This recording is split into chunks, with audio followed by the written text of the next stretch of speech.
We're talking about money today, and we're talking about how to stick to your budget after you have created it. Because it's one thing to be financially responsible and make a budget, but we have to actually follow the budget, y'all. These tips are going to help you stay disciplined and help you stay on track. So the first thing is be realistic. If you know that you usually spend $500 a month on groceries, do not put on that budget that you spend $400.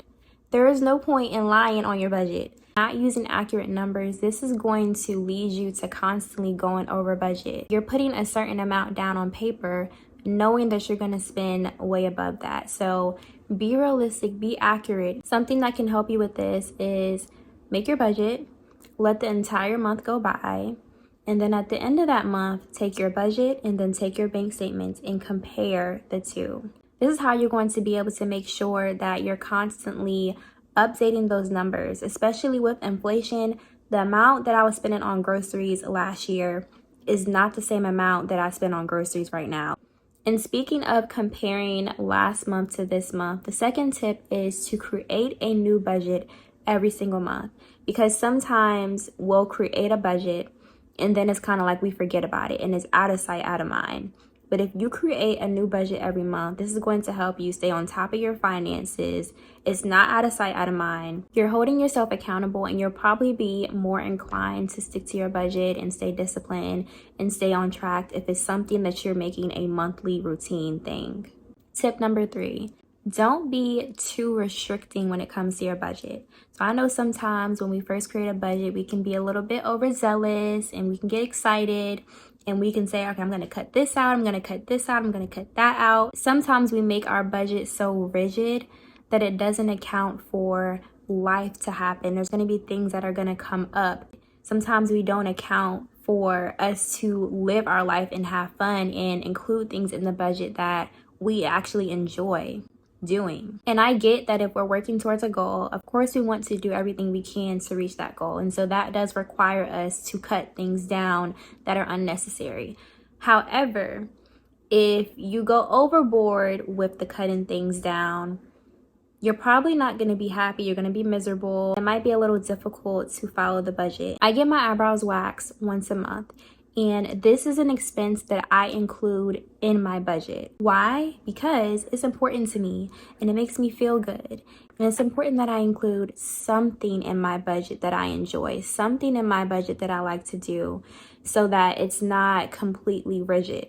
And mind you, me getting my eyebrows done is $20. That's not going to put much of a dent in my goals anyway. If that means setting aside spending money within that budget so that you don't have to feel bad about going to Ulta, you don't have to feel bad about going to Chick-fil-A, whatever the case may be, like you have money set aside within that budget that you can spend on whatever you want to spend. One thing I also always recommend is when you're doing your budget, also including a buffer. This is just a miscellaneous amount of money that you're including in the budget just in case life happens, just in case you spend more than you anticipated spending. You have that cushion there.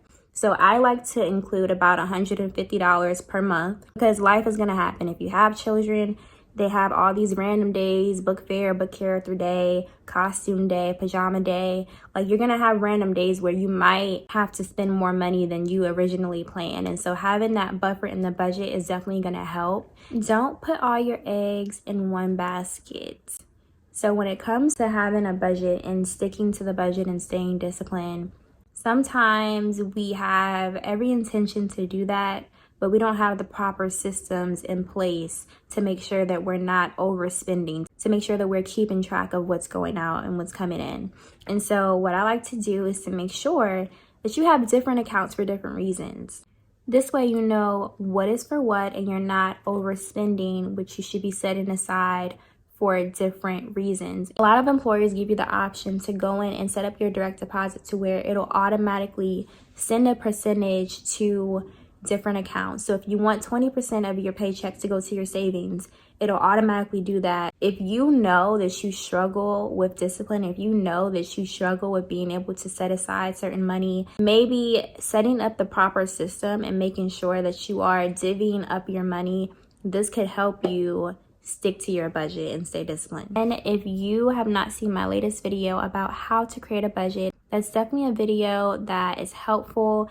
And if you don't have a planner, this is the planner that I use, and I use this planner for my family every single month without fail. I don't like any surprises. I like to know what's coming in, what's going out. If there are different events that are happening this month that didn't happen last month, I make sure that I include that in the budget. This planner comes in a physical copy, and it also has a digital version for those that like to plan on your iPad or your tablet. The links to the planner, the digital version and the physical version, are in my description box. If there's anything that you want me to talk about regarding finances, let me know in the comments below, and I will see you in the next video.